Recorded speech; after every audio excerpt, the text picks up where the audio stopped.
welcome to the Evaluating Arts for Social Change and Community Engaged Arts Projects webinar.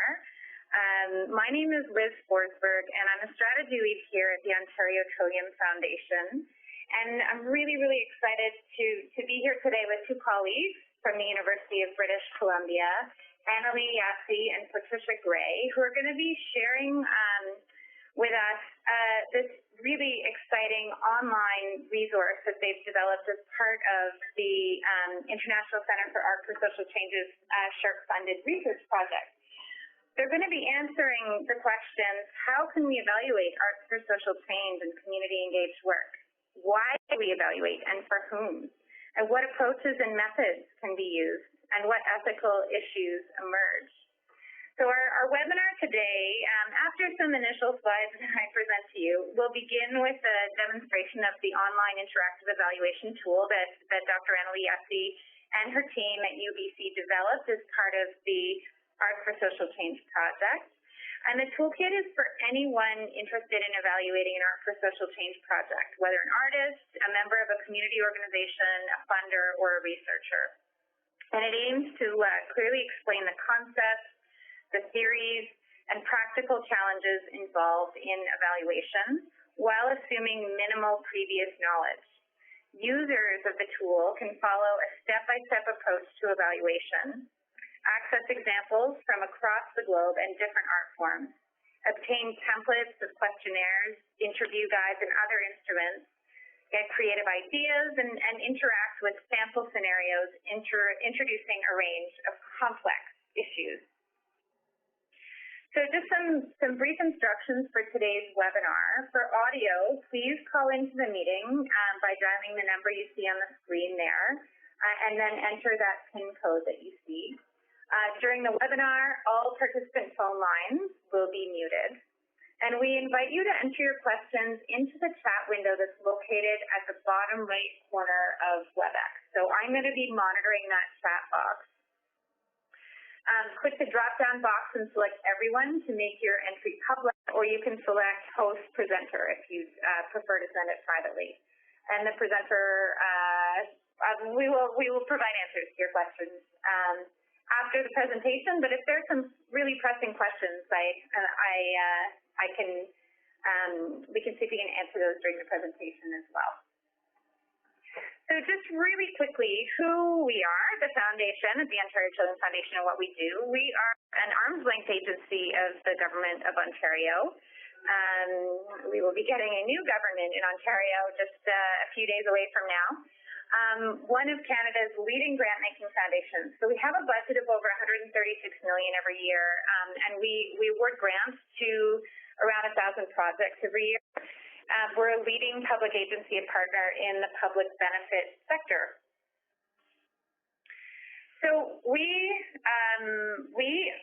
fund in 6 different action areas, and one of those action areas is named Inspired People, and that's essentially our arts, culture, and heritage granting stream, and we've named that for what we hope to achieve through that stream.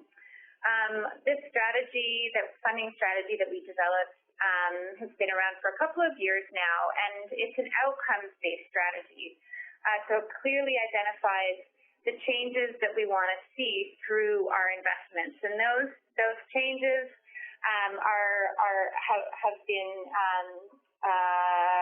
thought through with lots and lots of research done leading up to this. So we've identified 2 priority outcomes that we want to address: better quality programming and infrastructure to experience culture, heritage, and the arts, and more people connecting with culture, heritage, and the arts. And you'll see under those priority outcomes, there are 2 grant results under that first one, and 3 under the second one. And these are grant results that, for those of you who have applied to our funding streams before, you'll be very familiar with them.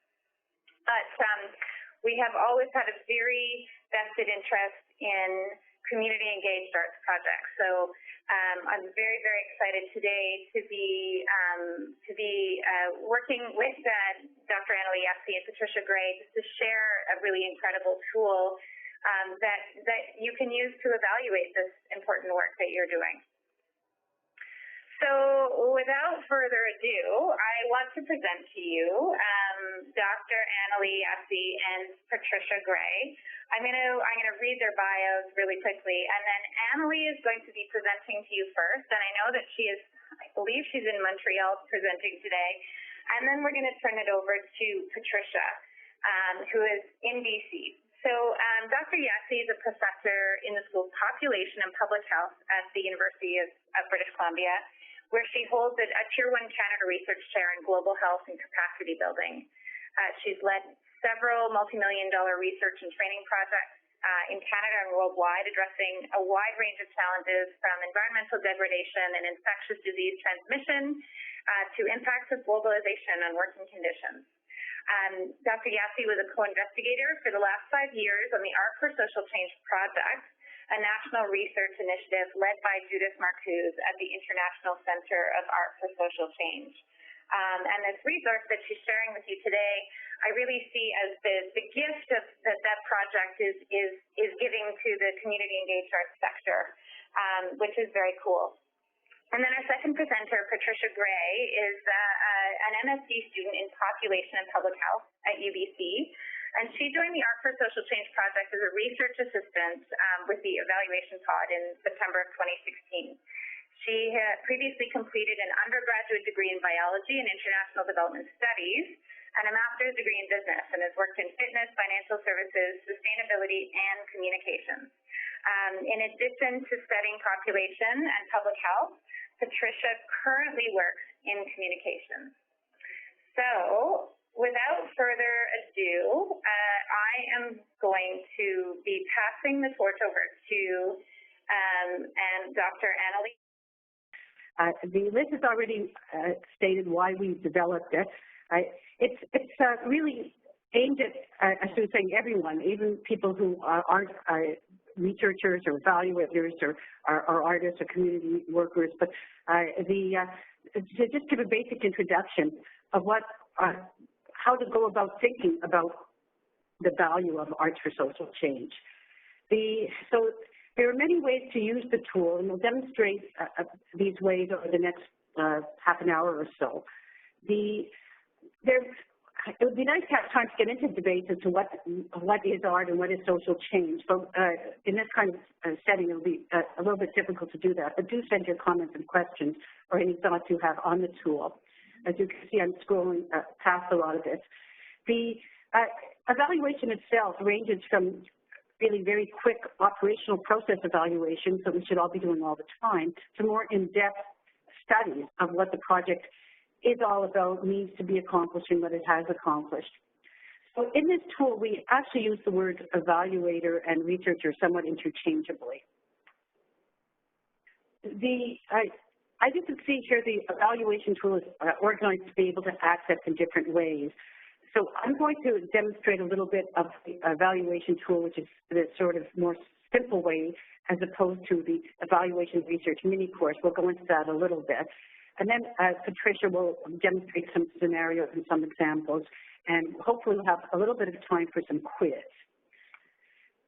We organize this into steps for people who really haven't started thinking about this process. The first step in any kind of evaluation is, why are you doing the evaluation in the first place? It should never be an afterthought. And what is the theory behind the program? There's the theory of the program, but also the theory of the evaluation itself, of what the project hopes to accomplish.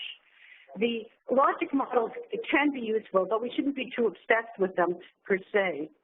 There's many different art forms, of course, that are used. And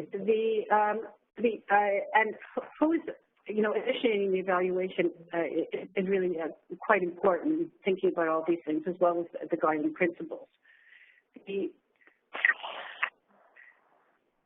Before I forget, I wanted to demonstrate the fact that there are other guides out there. This is not the only tool you have available to guide you in your efforts. Here's a list of some of the various ones that are there. They can all be downloaded from this site itself, so you don't have to go searching for them.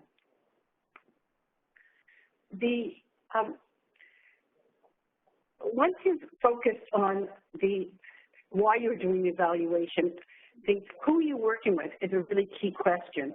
You could be, because different parties have different perspectives, artists, program participants, facilitators. So knowing who to engage in the evaluation is a very important component, and how you're going to engage them. And that will depend to a certain extent on the governance model of your project itself. There are tools to evaluate the partnership itself.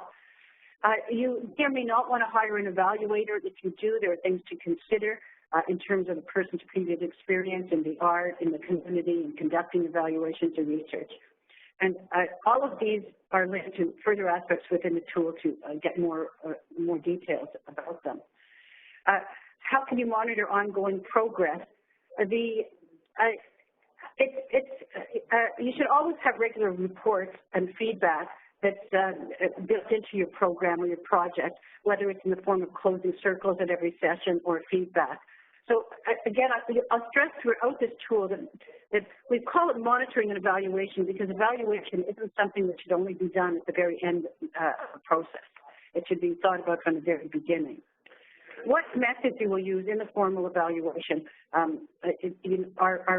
vary considerably, from arts-based methods to quantitative to qualitative to mixed methods. Trying to decide which ones I had planned to go into here for this. We'll probably come back to a lot of these in the course of the next half hour. One of the things I wanted to stress is that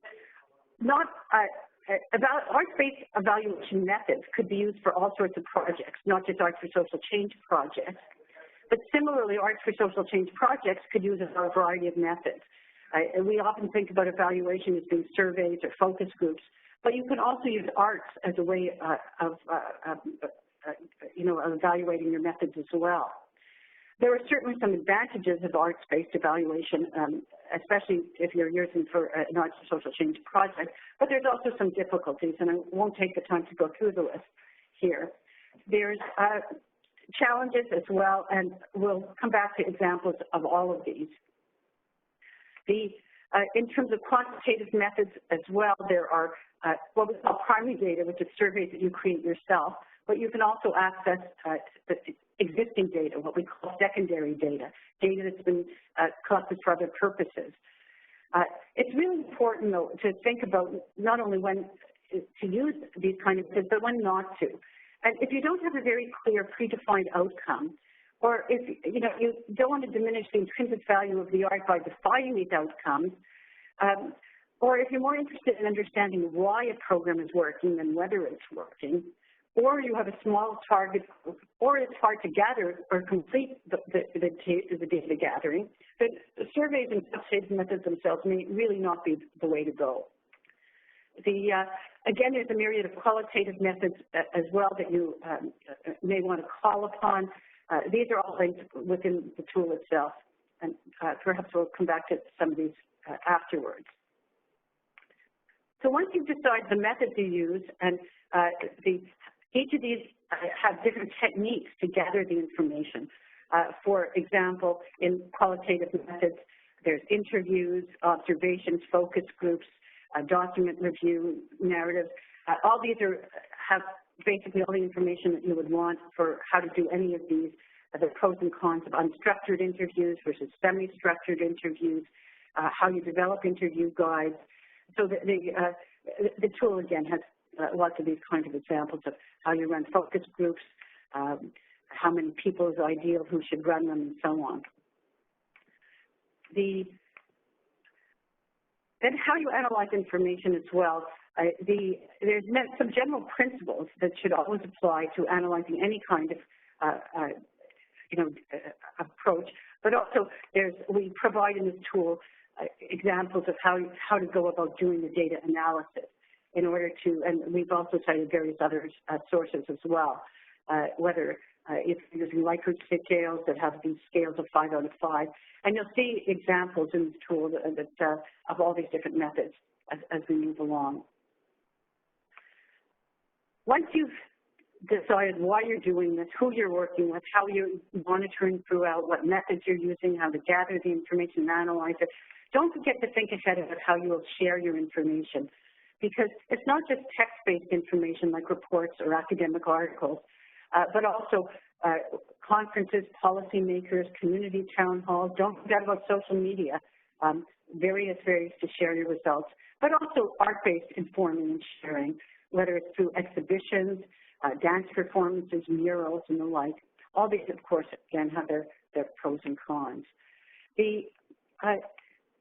Before I turn it over to Patricia to demonstrate scenarios and examples, there's just a couple of things that I wanted to focus on in particular that are under the mini course in particular.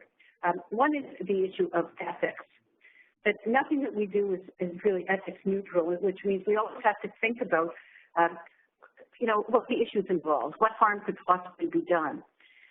When we did an analysis in the Arts for Social Change project, the International Center of Arts for Social Change 5-year project, we categorized the ethical issues into 3 categories. Those related to dealing with community university partnerships, including the ethics of meaningful participation. We know from the start that people don't have a lot of time who are working in communities to devote to evaluation or research. And so the ethics of how to involve the right people without creating a power imbalance is always something to think about. Very important for people doing evaluations not to raise false expectations. Make sure that people understand the limits of what you'll be able to answer and what you won't be able to answer by this evaluation.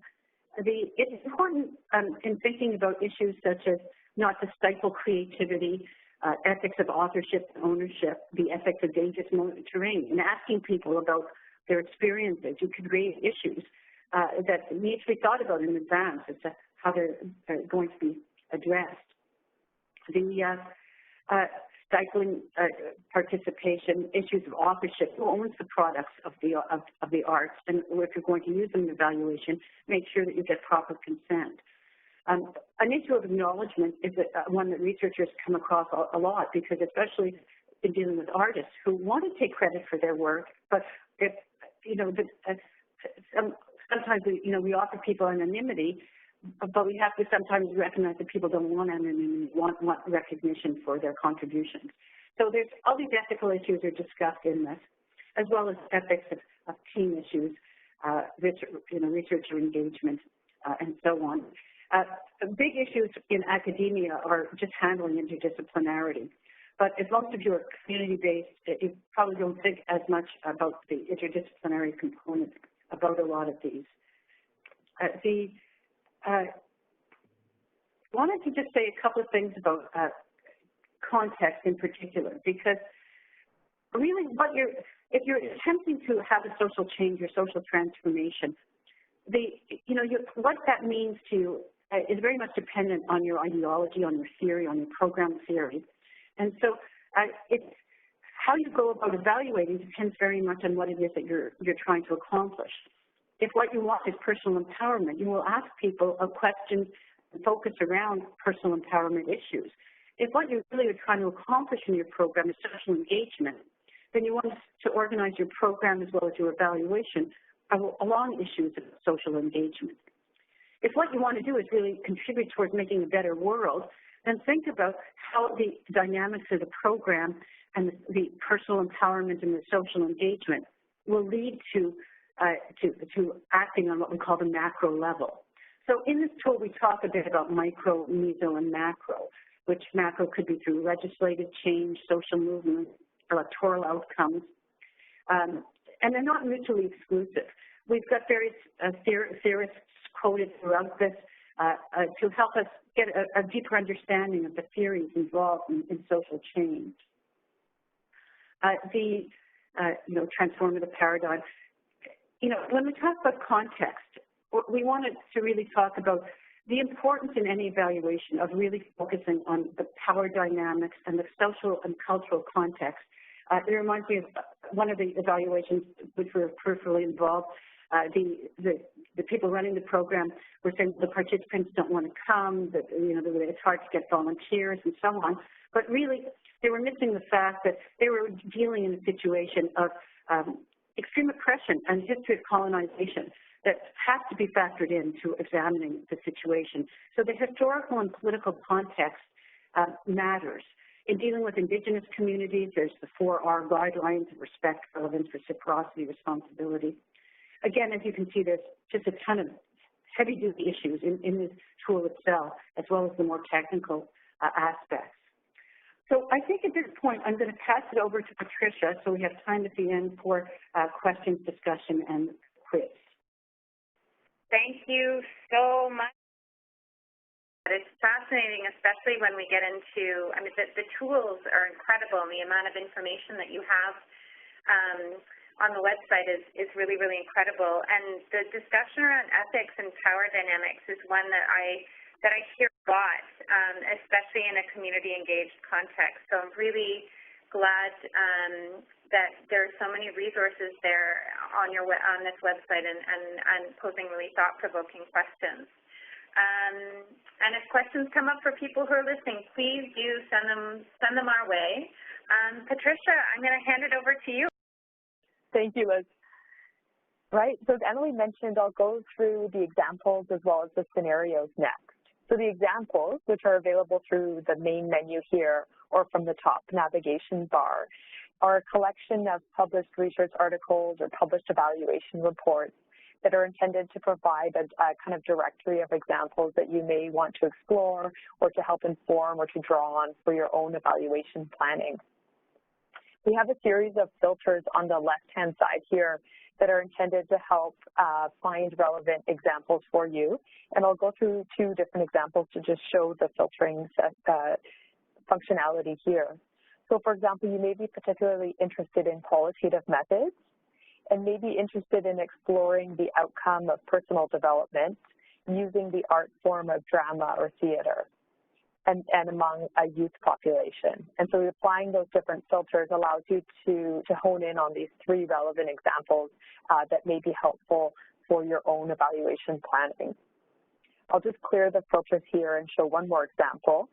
So similarly, you may be approaching it from a more broad issue, so looking at the issue of aging to begin with, and then thinking of using the art form of music and using art-based evaluation methods. And again, this will let you find a relevant example that may be helpful to inform or to help draw on for your own evaluation planning.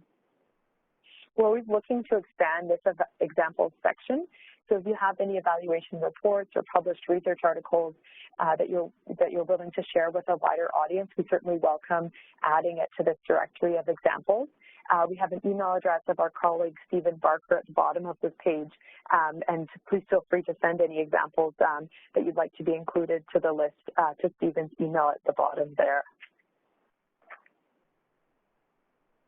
Next, I'll show the scenarios. The scenarios are animated scenarios which are intended to illustrate the concepts that are covered in the evaluation guide and are based on real-life scenarios. We have 4 different scenarios right now in the scenarios collection. I'll go through 2 of them now. The scenarios also provide a different entry point to the evaluation content. So as we'll see in the 2 examples of scenarios, they do link back to the respective content areas within that evaluation guide. So they provide both an animated interactive format and also a way to access the other content throughout the evaluation guide. Based on the audio configurations for the webinar, I will read the scenarios aloud, but you'll notice when you access the site from your own computer, there's some audio connected to the scenarios. The first scenario that I'll go through is the scenario number 1 here, responding to a funder's request for evaluation. So in this scenario, a funder requests you submit an evaluation for which you are not prepared. This emphasizes the importance of having a plan for your evaluation from the beginning of your project. You are part of a collective that is running a dance program for urban youth with marginalized lifestyles. Each year, there are about 20 youth who regularly attend the intensive dance program, and about 15 others that come and go.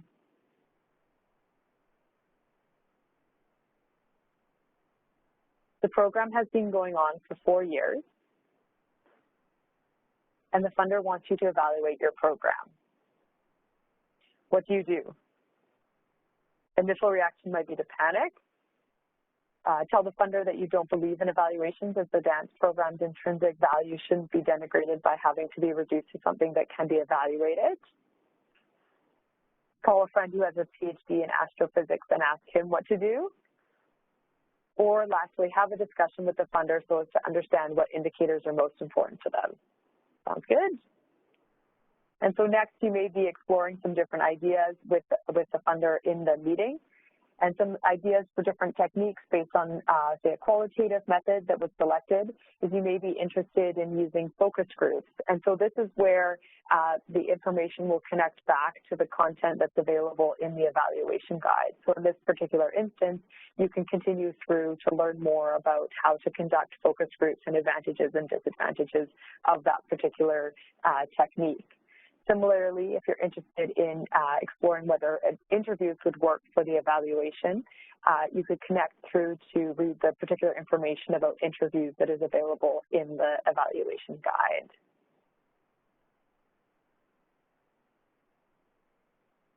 After collecting the information, the next step would be the analysis. And depending on, again, the category of method used, it would be different analysis for the quantitative, qualitative, or arts-based methods. And again, these boxes link through to the respective information in the evaluation guide. And lastly, following the analysis, again, it would be that 7 steps in the 7-step evaluation guide would be looking at how to disseminate the information. And as Emily mentioned before, there's several different ways to help share the information. So that was one example of a scenario. I'll just go through one more example of a scenario before we move on to the quiz and the discussion. So the next scenario that I'll go through is this third scenario at the bottom here, evaluating an ongoing community-engaged program. And in this scenario, your team carefully drafts an evaluation plan for a long-term project. This this scenario is actually based on research on the Social Circus program in Quebec, which was conducted by members of the Art for Social Change Research Project. And it includes some video footage from the program itself. Again, based on the audio, I'll read aloud the animated script, but there is also some extra video that you can watch from your computers later on as well.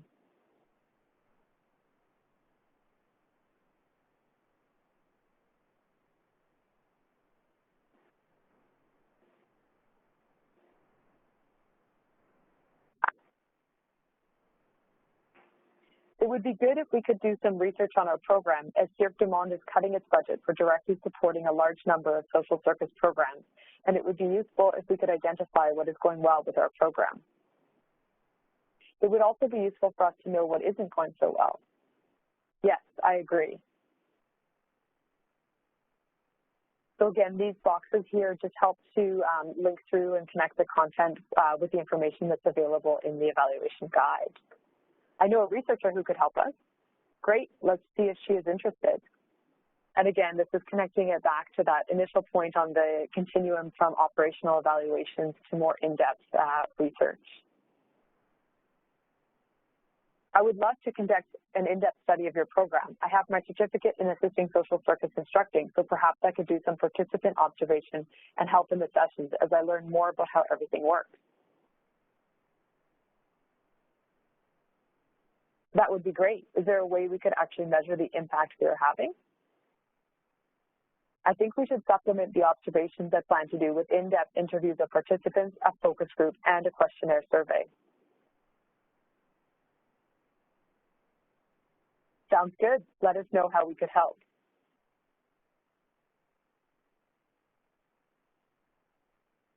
And again, this is bringing up the module on ethics and just some ethical considerations that Emily had highlighted just previous to this within the mini course, and just bringing that into the scenario.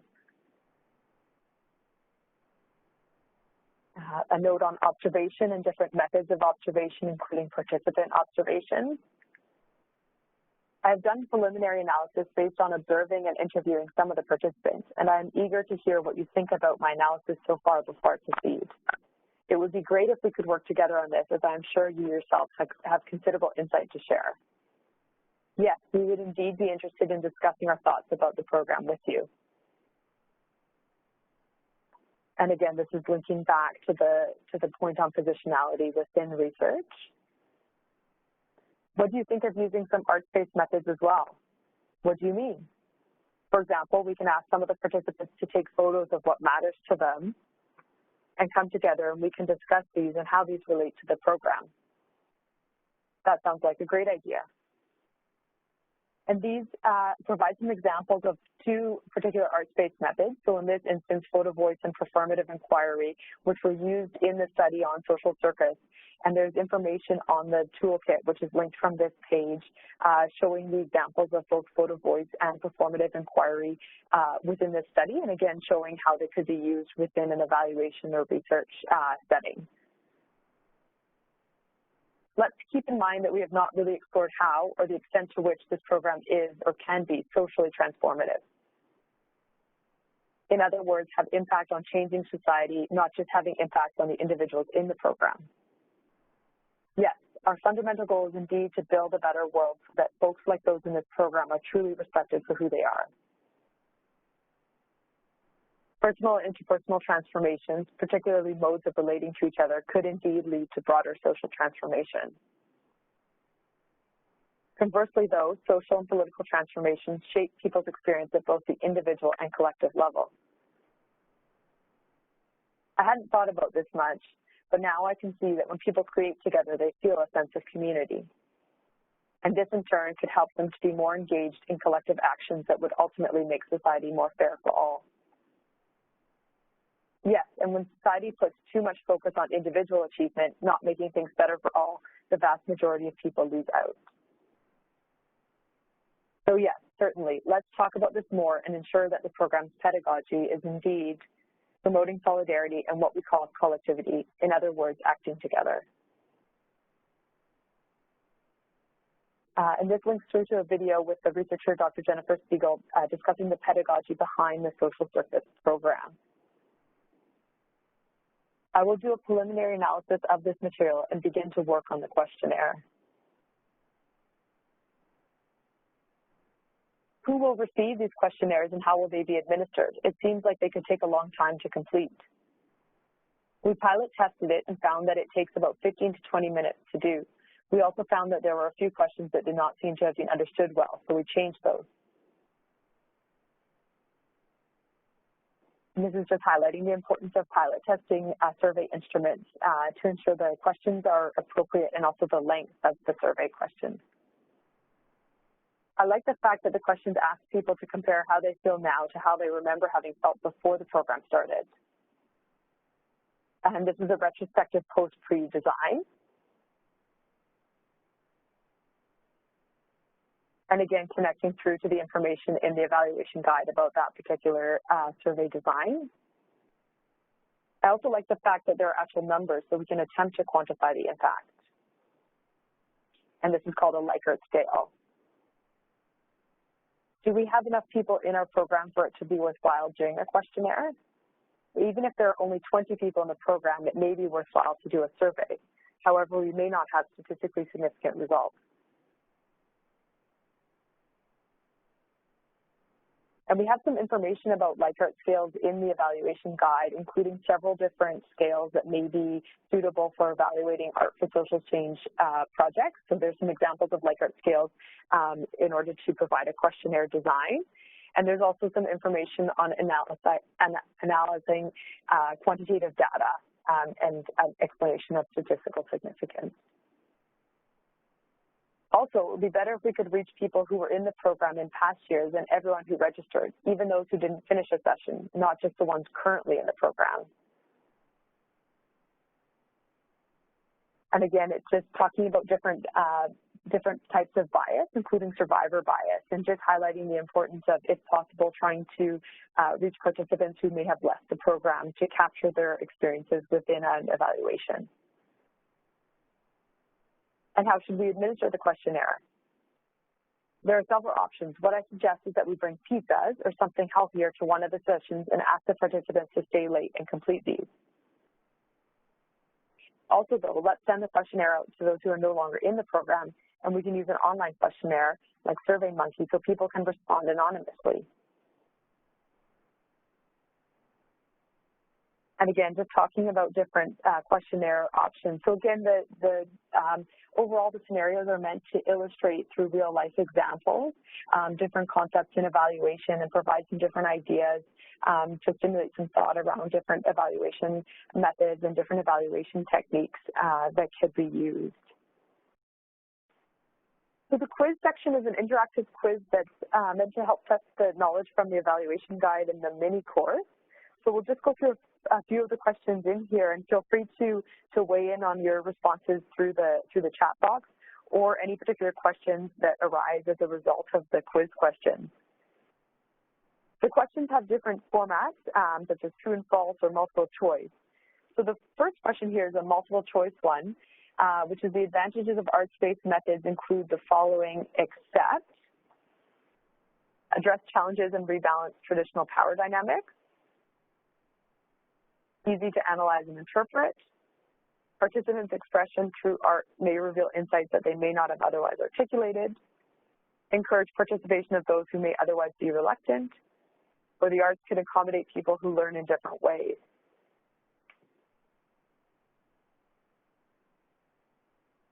Unfortunately, I can't see right now the answers that may be coming through the chat box, but you can see here that when you select one of these answers, it's showing which ones may be considered an advantage of arts-based methods and which one are not an advantage. So hopefully just stimulating some thought around different advantages of arts-based methods. And again, at the bottom here, we link through to the content within the evaluation guide. We have one response. Number 3 was the response from one of our attendees. This one here, participants' expression through art may reveal insights that they may not have otherwise articulated. Yes. Yes, yeah, and seeing that as an advantage for arts-based methods? Yes. Yeah.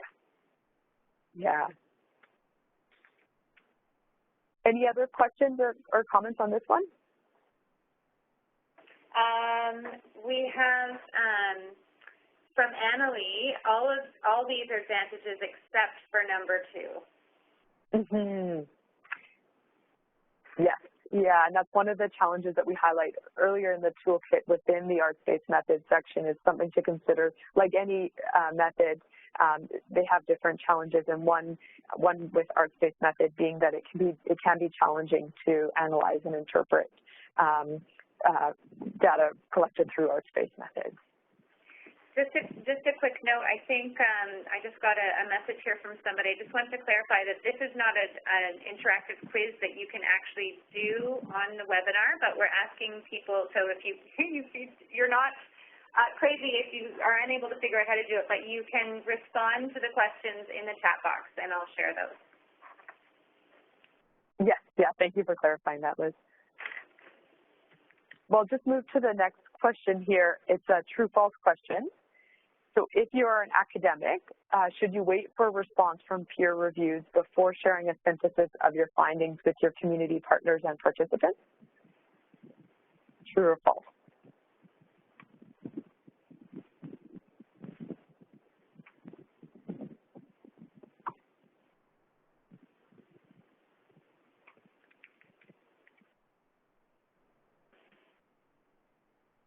I see a vote for true. Let's see here, true. So we actually think, I mean, this is an interesting point to discuss. We actually think that the input of the community partners and participants may make the work better, and so may not need to wait for the long period of peer review. However, if you are sharing preliminary results, should advise your partners that it is at this stage a preliminary report and therefore subject to modification and finalization after peer review. Annalie and Patricia, we had a question come up that relates to the last quiz question that you put out there. Could I put that out there to both of you now? Sure.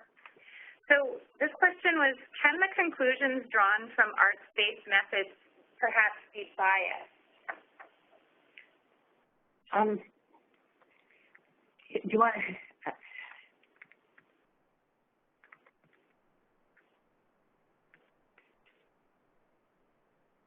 Did you want to take that one, Annalie? Sure. Are you hearing me? Yeah. There's really no such thing as a lack of bias, because even in questionnaires, how you frame the questions, what questions that you put to people is itself a bias. You want to ask people about social inclusion, you're biasing to say social inclusion is what matters, and that's more important than personal growth or social engagement. So there's no such thing as a method that's not biased. We try to recommend multi-methods as much as possible because every single method has advantages and disadvantages. But one of the things I like about Photo Voice is when we ask people what does the program mean to them or what's important in their life, it's giving people very little bias. When you're interviewing people or writing questionnaires, you're providing a lot more bias than when you just leave it open-ended for someone to express themselves.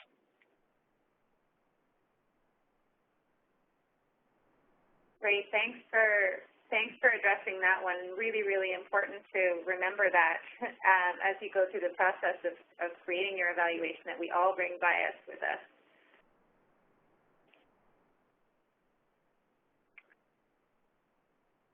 So, Patricia, are you continuing the quiz? Yes. Yeah, I can move along here to the next. So this is just showing the different kind of modes for the quiz question. This one here has a drag and drop interface that asks you to match up the different evaluation methods and techniques with what you hope to accomplish. So again, coming back to that first point in the first step of the evaluation guide about thinking initially about the program theory and how that aligns with the particular evaluation methods that could be used. And so this allows you to drag and drop the different methods to it. So for example, if you're looking to investigate the skills needed to effectively advocate for better daycare policy and engage with single mothers to improve these skills, what type of methods do you think would be appropriate for that particular program? So the options that we have across the top are quantitative methods, participatory action methods, discourse analysis, or interviews.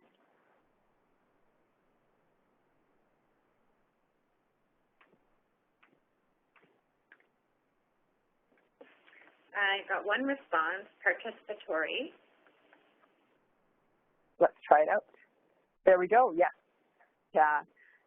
So looking at participatory action mothers and really tapping into that, the goal to advocate and engage with participants. So again, you can match up the different program theories and evaluation techniques for this particular quiz question. Moving to the next one, another true and false. So true or false, you only need to consider ethics if you're submitting a research ethics board application at a university. True or false?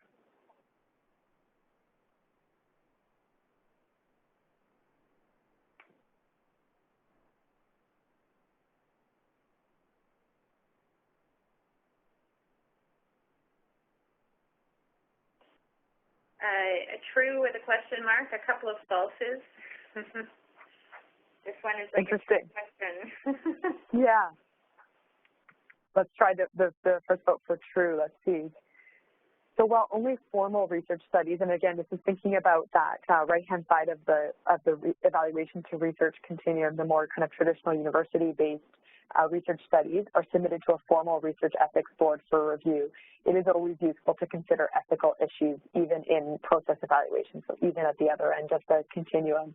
And again, as Annalie went through in the mini course, there are some different categories of ethical issues that were highlighted there that can be helpful to frame and consider different ethical issues that may arise through an evaluation.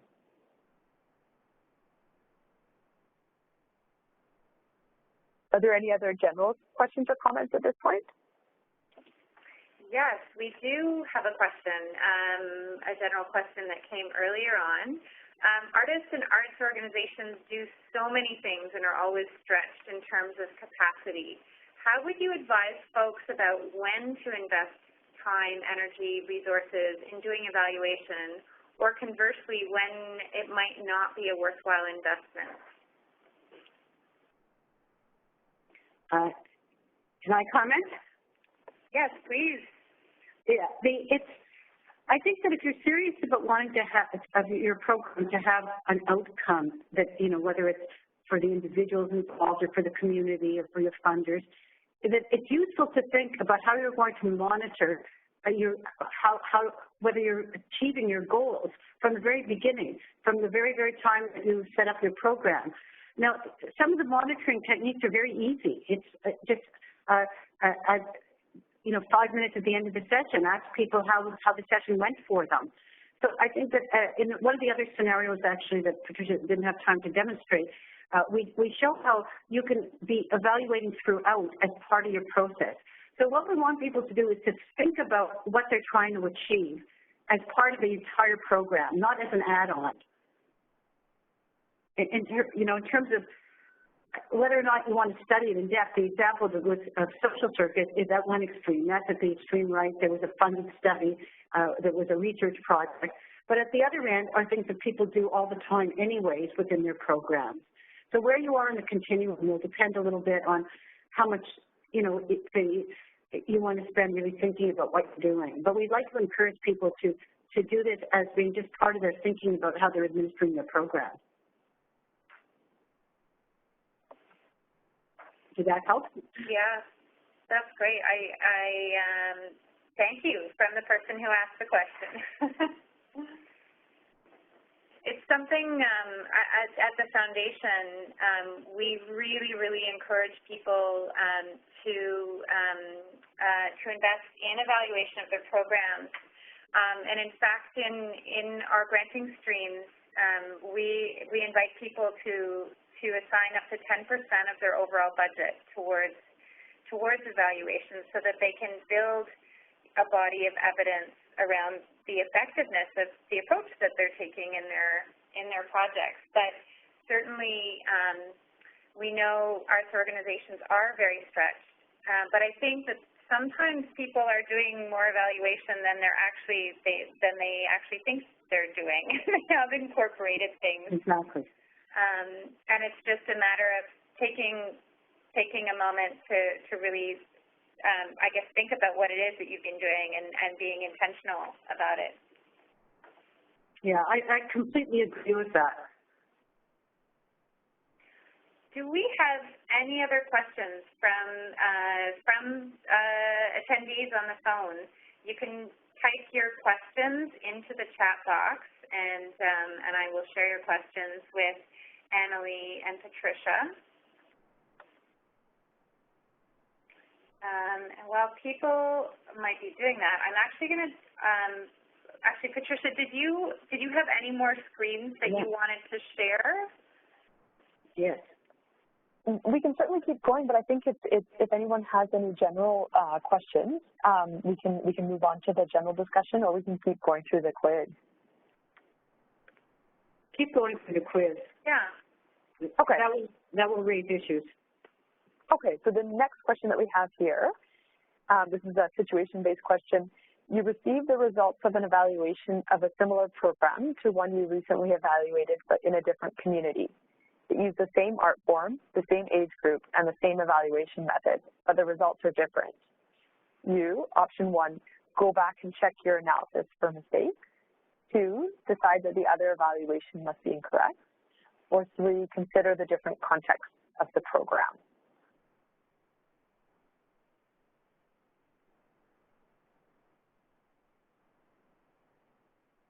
If you want to vote through the chat box, you can indicate choice 1, 2, or 3. See a vote for 3?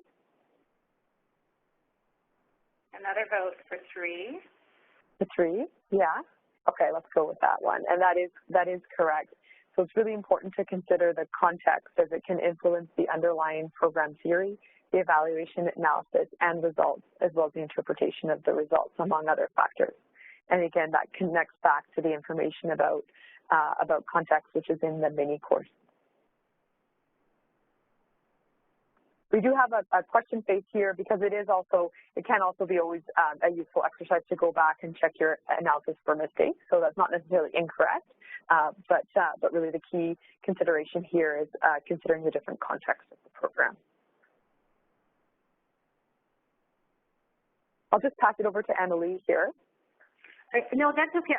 I think you should go through the quiz more because it will raise more issues. But I was thinking more about the question that the other questioner asked about, you know, people are so stressed, do they have time for thinking about all of this?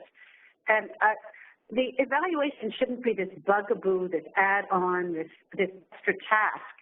It should be just a way we get people to think about what they're trying to accomplish. The most important part of evaluation is think about the program theory. Think about what it is you're trying to do. What would make you feel that you've accomplished it at the end? And everything else is just the techniques for doing that. So maybe just continue on the quiz and we'll see what questions arise. Okay.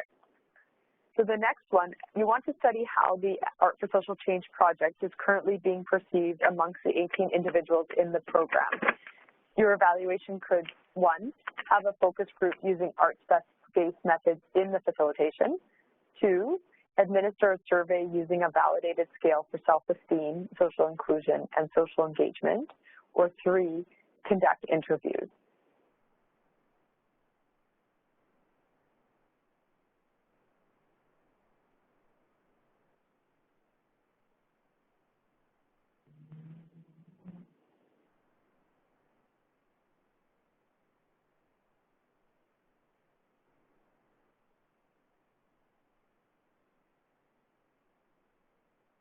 So again, this is coming back to the different, based on the intention for and the theory behind the evaluation of which methods.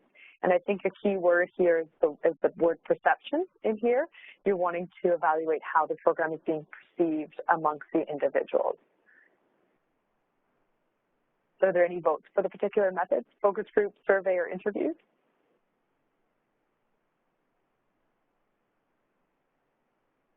I see a vote for 3, interviews. Yes, yeah, and there's actually a bit of a trick because there's 2 answers here, so either the focus group or the interviews.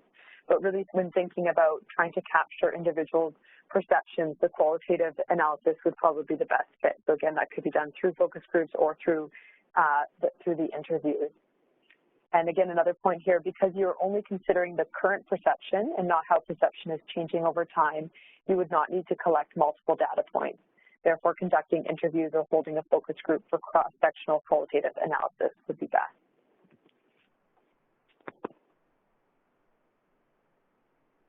And to the next question here, so another scenario.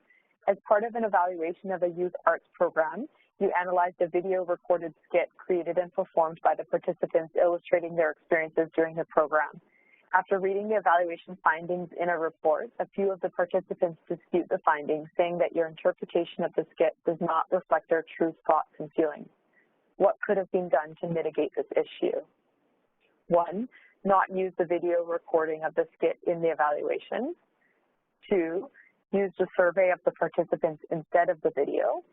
Or 3, brought preliminary results back to participants for feedback before finalizing the findings.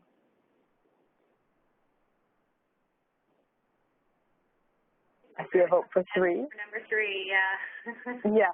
Yeah. So this is one I think we talked about earlier going through the guide is arts-based evaluation methods have many advantages, including the opportunity for participants to express themselves through different art forms. However, misrepresentation of art can easily happen, so it is important to consider ways to mitigate this issue. And one way can be to bring the preliminary results back to participants for feedback. Any other general thoughts or questions that have arisen through the chat box in the meantime? I don't have any other general questions in the chat box. No.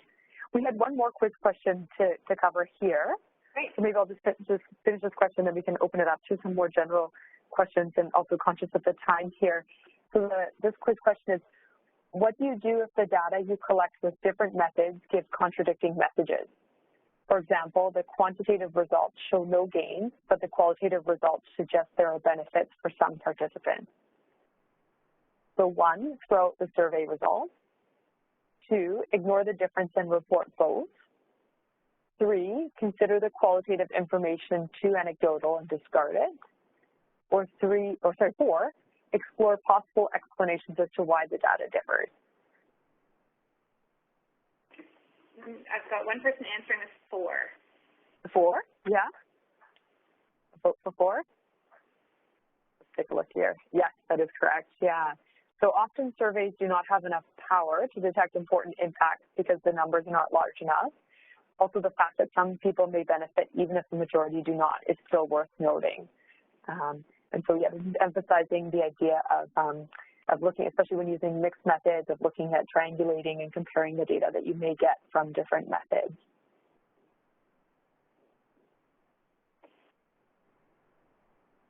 All right, those are such great quiz questions, and you learned so much going through those different scenarios there. Thank you, Patricia. So, can you hear me? Yep. Yeah. We could go through more of the questions. We could just leave this for participants to go on their own. We have there's 30-some questions in the quiz, and they all relate back to different parts of the tool itself. For the most part, we've been demonstrating this tool to people who are already deeply engaged in evaluation or even research.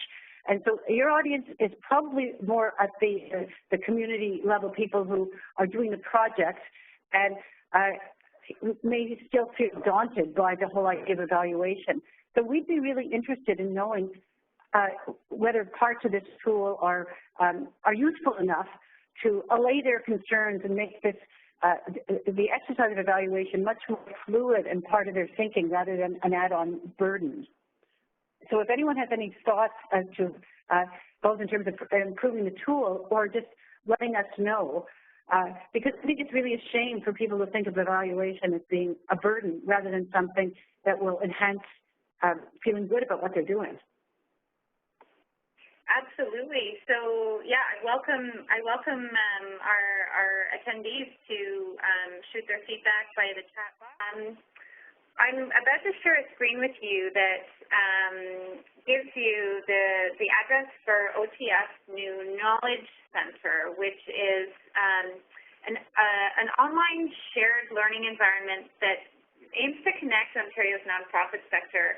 And I host an Inspired People Hub on the Knowledge Center.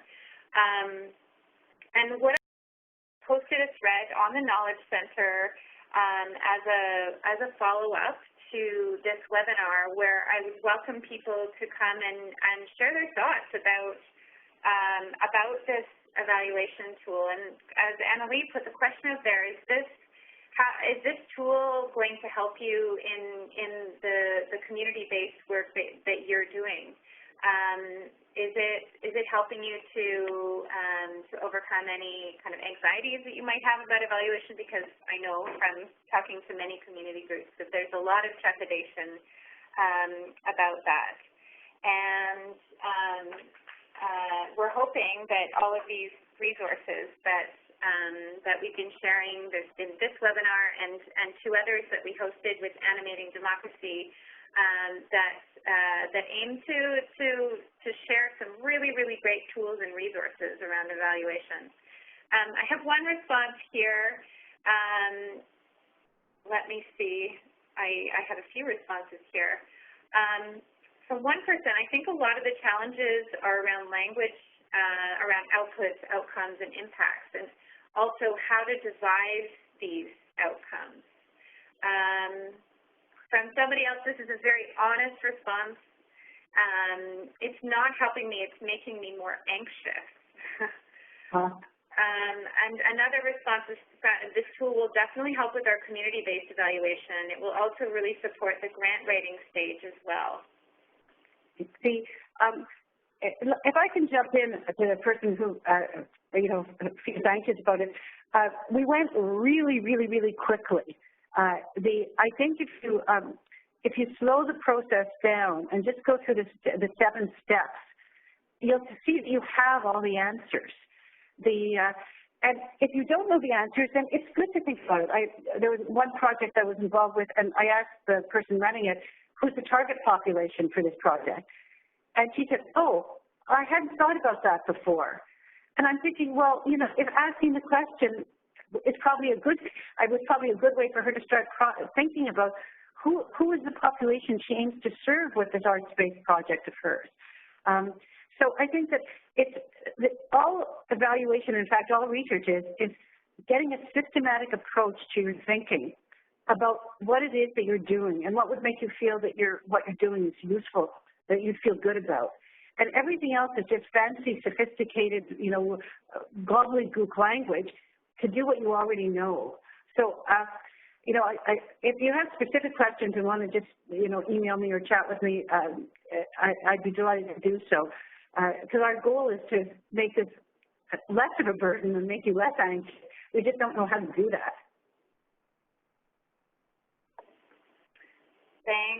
Thanks for that, Annalie. And I think there's somebody here who who messaged me that they had typed some questions and didn't get responses. And I just looked for those questions. I couldn't find them. So if you can try again, shoot those questions my way. And we still have Annalie and Patricia with us. And if you don't have time to do that, I want to invite people to go to the Knowledge Center. You'll see finally we've overcome our technological issue here, which is me fumbling over this technology here.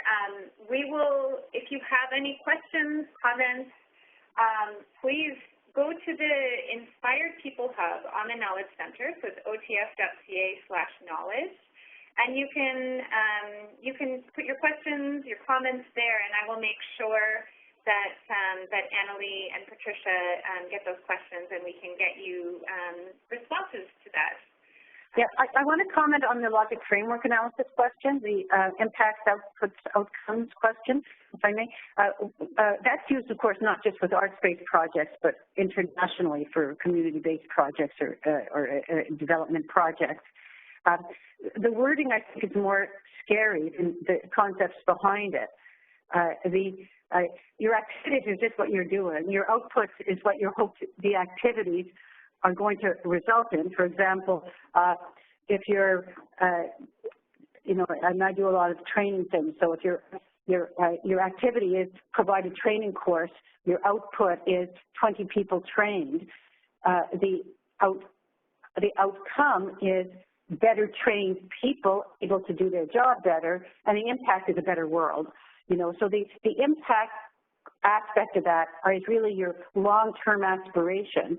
And the difference between output and outcome is simply the output is something that you can count, it's process-wise, yes, we held 4 sessions, or, yes, 20 people came to our event, or whatever.